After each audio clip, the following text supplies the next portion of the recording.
There's so many little moments in our lives to document, and I was struggling to find a way to compile them in the cute little notebook.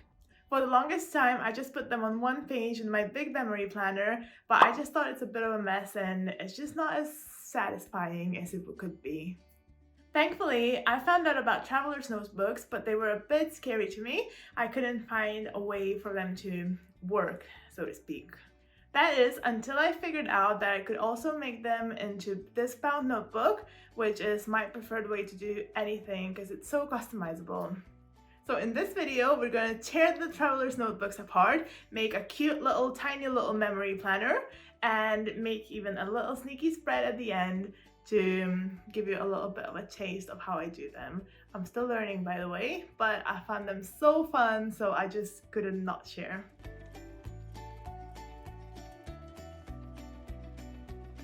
The first thing I do when I get a new Traveler's Notebook is rip it apart. I got these Traveler's Notebooks from Studio Calico. They do these kits which have all the little accessories needed, so I feel like that was a good option for me as a beginner to start getting into a new way of memory keeping. I first started cutting them apart with my paper trimmer, but I found that it's easier to trim them with scissors, and actually I wasn't too fussed about making perfect cut lines, even if it goes against my being a little bit. Once I cut them up, I quickly go through them and select the designs I most likely won't be using. I store them away in a separate envelope and use them as a scrapbook paper of sorts, or I use the lined square paper bitty as a way to journal and stick it to the colorful side to balance it out a little bit. It's quite hard for me to part ways with craft supplies, so I try and use them as much as possible before getting rid of all the little scraps.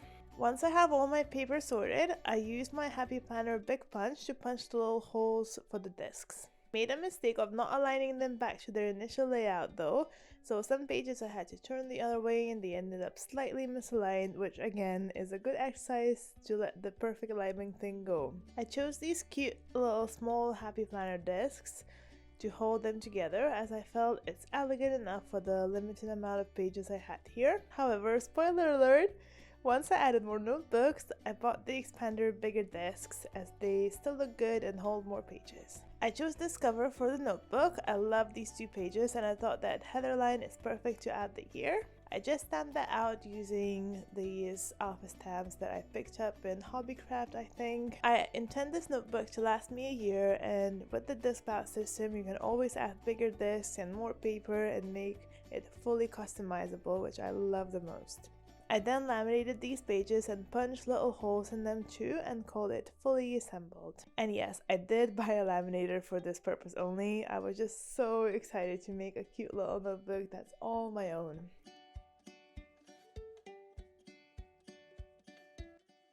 Now that I have it all assembled, I thought it would be fun to show you one of my layouts as well.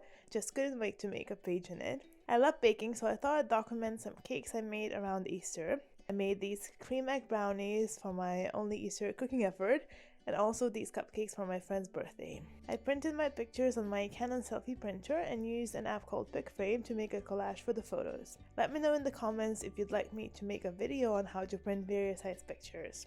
I really like that the 4 of those pictures made up the whole page. I used these fun baking icon stickers from one of the Happy Planner Big Value books. I'll try and find and link all the supplies in the description box. I always wanted to use these stickers and I found a fun way to do that. I added a Buffy sticker from Studio Calico on the other side to help balance the yellow from the right, and added a little box to add my journaling to. I'm always feeling like I just have to add more stickers to help the spread sparkle a little bit, so I've added some of these little stars and dots. I just love using tiny stickers like little stars and the dot stickers from the planner pages. I just feel like it adds a little bit of flair to it. I filled the box with my journaling. I'll go back and forth between journaling myself and printing it out. In this case, I just was so impatient, just wanted to finish it, so just let it a little bit and put my little thoughts in it as well. And that was my layout done. It only took me 11 minutes to put together. Yes, I timed it because I filmed it. How lucky. Oh, it just brings me so much joy. Let me know if you guys use Traveler's Notebooks and what's your favorite way to memory keep. Thank you guys so much for watching. I hope it inspired you to make one as well. If you enjoyed this video, you might like to check out this one, which is all about how I memory plan my trips in my bigger planner. Thanks again, and I shall see you in my next craft session.